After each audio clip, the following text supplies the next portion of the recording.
Bonjour à tous, donc je suis Mathilde Jaïs, je m'occupe des équipes en charge de la croissance organique chez Pinterest pour la France, l'Europe du Sud et le Benelux. Et je suis ravie d'être ici parmi vous ce soir et d'avoir été invitée à cette première édition d'Influence Stories. Alors ici, si je reviens en arrière, ici vous pouvez voir mon profil et ce que j'enregistre en ce moment sur Pinterest. Et en l'occurrence, j'enregistre pas mal d'idées, d'activités à faire en ce moment pour mes futures premières vacances avec mon fils. Mais aujourd'hui, ce dont j'ai envie de vous parler, c'est comment Pinterest a pour but d'inspirer ses utilisateurs pour les aider à réaliser leurs projets dans la vraie vie. Alors, Pinterest, c'est quoi ? Pinterest, c'est un moteur de découverte visuelle dont la mission est d'apporter à chacun l'inspiration pour créer la vie qui lui plaît. Chaque mois, plus de 250 millions de personnes, dont vous faites peut-être partie, se rendent sur Pinterest pour découvrir de nouvelles idées dans des domaines aussi variés que la cuisine, la mode, la beauté, la déco ou encore les voyages. Je vais prendre ici un exemple d'une utilisatrice, Camille, que j'ai rencontrée récemment. Camille est rédactrice freelance et du coup, elle travaille de chez elle. Et comme beaucoup d'entre nous, elle vit dans un appartement parisien étriqué. Du coup, elle a créé un tableau sur Pinterest avec des inspirations de coins bureaux qu'elle pourrait créer dans son salon et qui irait bien avec la décoration de celui-ci. Et puis, elle a fini par trouver cette épingle et elle s'en est inspirée pour aménager son propre coin bureau chez elle, avec son petit bureau et ses étagères.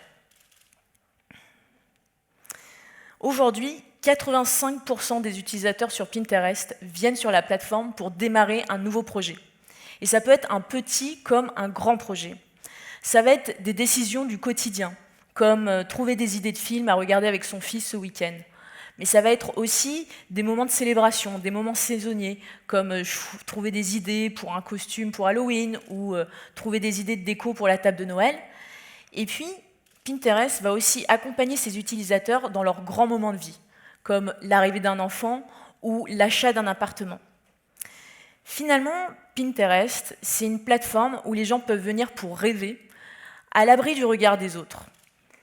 Evan Sharp, l'un de nos cofondateurs, dit de Pinterest que c'est le dernier havre de bonheur sur Internet. Et effectivement, Pinterest, c'est une plateforme éminemment personnelle, où les gens peuvent venir pour s'inspirer, puis à un moment donné, ils vont se déconnecter, ils vont aller réaliser leurs projets dans la vraie vie. Ce positionnement unique de Pinterest fait que, il faut bien être clair sur un point, c'est que Pinterest n'est pas un réseau social.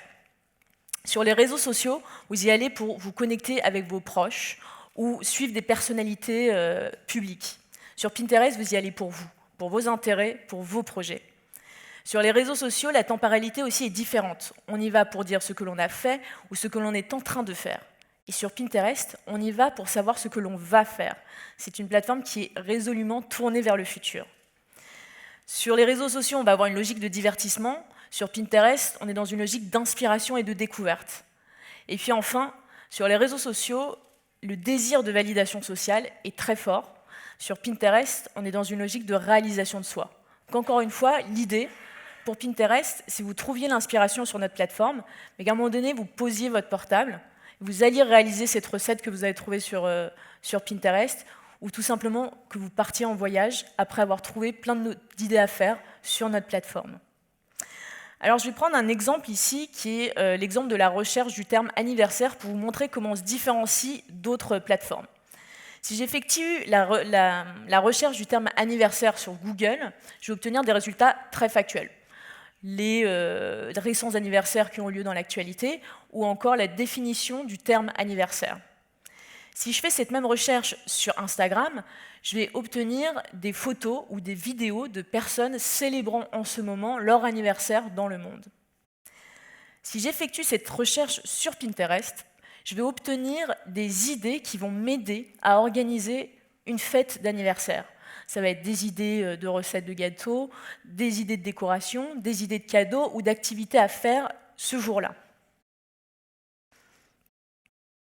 En fait, quand les utilisateurs se rendent sur Pinterest, au départ, ils sont indécis. Ils ont un projet, mais il est encore flou. Je vais peut-être avoir envie de m'acheter un canapé, mais je ne sais pas encore quel modèle ni quelle marque je vais acheter. Et effectivement, 97% des recherches les plus populaires sur Pinterest ne contiennent pas de nom de marque. On parle dans cette phase-là d'une phase de considération active. C'est-à-dire que les utilisateurs ont ce projet, ils ont une intention qui est extrêmement forte, mais ils sont encore ouverts aux suggestions. Et du coup, pour les marques ou les créateurs de contenu, c'est une opportunité super intéressante pour s'immiscer dans ce parcours de découverte, à un moment où les utilisateurs recherchent des idées en amont de leur prise de décision. Et d'ailleurs, 75% du contenu présent sur Pinterest est du contenu de marques, de médias ou d'influenceurs. Et ce contenu a été enregistré sur la plateforme par nos utilisateurs. Ça veut dire qu'ils ont trouvé que le contenu des marques et des créateurs de contenu leur était extrêmement utile et était pertinent dans leurs recherches. Donc à tous les créateurs de contenu qui seraient intéressés par la plateforme, sachez que vous êtes vraiment les bienvenus sur Pinterest.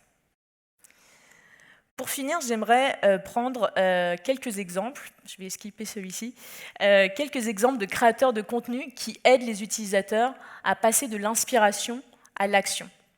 Donc vous avez sûrement reconnu derrière moi Pierre Sang. Pierre Sang, en tant que chef et donc en tant que créateur,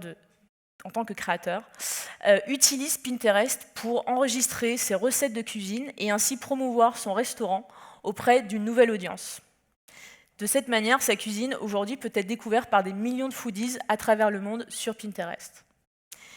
Une autre histoire de créateur, c'est celle de Laura, Ben et leur fils Jonas. Jonas est né avec une dégénérescence oculaire et ses parents souhaitaient lui acheter une paire de lunettes pour enfants qui soit à la fois jolie et pratique. Et faute d'options existantes, ils ont décidé de lancer leur propre marque, Jonas Paul Eyewear. Et aujourd'hui, Pinterest, c'est la source de trafic la plus qualifiée vers leur site et celle qui génère le plus haut taux de conversion. Alors, je vais juste me permettre de conclure. Il n'y a plus rien derrière moi, c'est pas grave. Ou si. Bon, il y a eu des petits mix dans les slides, mais tout ça pour dire que, comme Camille ou encore comme Pierre Sang, aujourd'hui, il y a des millions d'utilisateurs qui viennent tous les jours sur Pinterest pour passer de l'inspiration à l'action. Et donc, à tous les créateurs de contenu qui sont présents dans cette salle, j'espère que cette présentation vous aura donné envie de venir à votre tour sur Pinterest, inspirer nos millions d'utilisateurs. Je vous remercie.